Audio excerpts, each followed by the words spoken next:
Assalamualaikum warahmatullahi wabarakatuh. Hai semuanya, perkenalkan nama saya Salma Binarmawati dengan NIM belakang 11. Sekarang ini kita sering melihat banyak orang mengalami masalah mental seperti stres, overthinking, bahkan merasa kehilangan arah hidup. Hal ini sebenarnya terjadi karena manusia sering hanya memahami dirinya dari sisi pikiran saja, tanpa memperhatikan sisi hati dan spiritualnya. Padahal dalam Islam sendiri, manusia tidak hanya terdiri dari fisik dan pikiran, tetapi juga memiliki jiwa yang perlu dijaga dan diarahkan. Pada kesempatan ini saya akan mereview sebuah buku yang berjudul Psikologi Islam karya Pak Agus Hermawan, SPDI MA. Buku ini diterbitkan oleh Pustaka Ilmu Yogyakarta pada tahun 2024 dengan jumlah halaman kurang lebih 132 halaman. Buku ini membahas tentang konsep manusia, jiwa, hingga kepribadian dalam perspektif Islam secara sistematis dan mudah dipahami. Langsung saja kita ke pembahasannya. Pada bab pertama ini dijelaskan bahwa manusia adalah makhluk ciptaan Allah yang memiliki keistimewaan berupa akal dan kemampuan berpikir. Manusia tidak hanya dipandang dari sisi biopsikologi saja, tetapi juga memiliki dimensi rohani. Dalam pembahasan ini dijelaskan beberapa pandangan tentang manusia, seperti yang pertama, pandangan misterialisme, manusia hanya materi.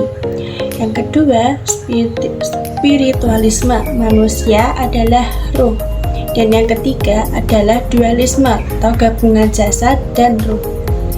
Namun, dalam Islam manusia dipandang secara seimbang, yaitu sebagai makhluk individu, sosial, dan hamba Allah.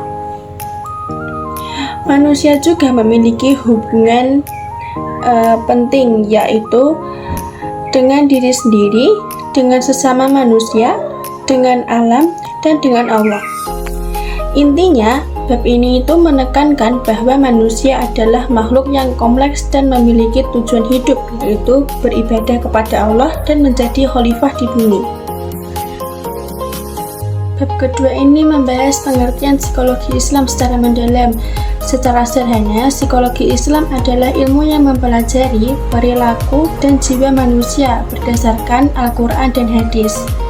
Objek kajian psikologi Islam ada dua, yaitu yang pertama, objek material manusia, yang kedua, objek formal perilaku manusia sesuai ajaran Islam.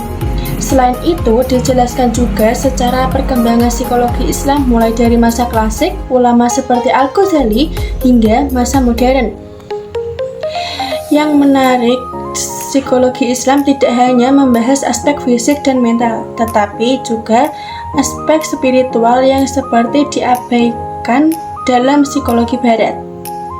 Bab ini juga menjelaskan bahwa psikologi Islam hadir sebagai solusi atas keterbatasan psikologi modern dalam memahami manusia secara utuh. Pada bab ini dijelaskan bahwa perbandingan antara psikologi barat dan psikologi Islam. Untuk persamaannya adalah yang pertama, sama-sama mengaji manusia, yang kedua, sama-sama menggunakan metode ilmiah. Namun perbedaannya itu sangat penting, yaitu psikologi barat hanya fokus pada aspek fisik, mental, dan sosial. Sedangkan psikologi Islam itu menambahkan dimensi spiritual, ruh. Dalam psikologi barat, manusia sering dianggap sebagai pusat segala antroposentris. Sedangkan dalam Islam, pusatnya adalah Allah, teosentris. Jadi, psikologi Islam ini memberikan pendekatan yang lebih lengkap karena menggabungkan ilmu dan iman. Bab ini menjelaskan bagaimana cara mempelajari psikologi Islam. Metode yang digunakan antara lain observasi, eksperimen, wawancara, pendekatan spiritual. Yang membedakan adalah psikologi Islam tidak hanya menggunakan akal, tetapi juga wahyu, Al-Quran dan hadis, intuisi, dan pengalaman spiritual. Pendekatan dalam psikologi Islam juga mencangkup pendekatan keimanan, pendekatan ibadah, pendekatan tazkiyah atau penyucian jiwa. Bab ini menegaskan bahwa untuk memahami manusia secara utuh tidak cukup hanya dengan metode ilmiah, tetapi juga harus melibatkan nilai-nilai agama. Bab ini membahas tentang jiwa atau nafs.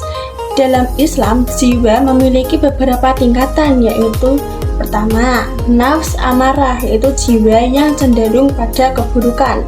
Dan yang kedua, nafs lawamah, jiwa yang menyesali kesalahan. Dan yang ketiga adalah nafs mutmainah, jiwa yang tenang. Jiwa manusia juga memiliki fungsi penting dalam mengendalikan perilaku. Menariknya, dijelaskan bahwa kesehatan jiwa sangat beruntung pada kedekatan dengan Allah, pengendalian diri, dan kebiasaan ibadah. Bab ini juga memberikan konsep bagaimana cara menjaga jiwa agar tetap sehat, seperti zikir, tafakur, dan ibadah.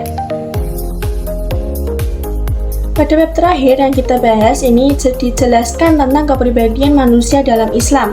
Nah, kepribadian dalam Islam tidak hanya dilihat dari perilaku luar, tetapi juga dari kondisi hati dan iman.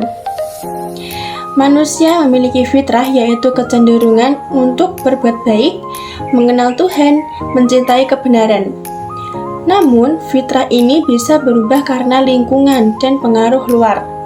Selain itu, kepribadian manusia juga bisa mengalami fluktuasi atau naik turun tergantung iman, lingkungan, dan kontrol diri. Bab ini menekankan pentingnya menjaga fitrah agar tetap lurus dengan cara mendekatkan diri kepada Allah, menjaga hati, dan memperbaiki akhlak. Dari keseluruhan isi buku ini dapat disimpulkan bahwa psikologi Islam menawarkan pendekatan yang lebih lengkap dan memahami manusia, karena tidak hanya melihat aspek fisik dan mental, tetapi juga spiritual. Buku ini sangat cocok untuk mahasiswa, khususnya mempelajari psikologi Islam, karena bahasanya cukup sederhana namun tetap ilmiah. Sekian review dari saya. Wassalamualaikum warahmatullahi wabarakatuh.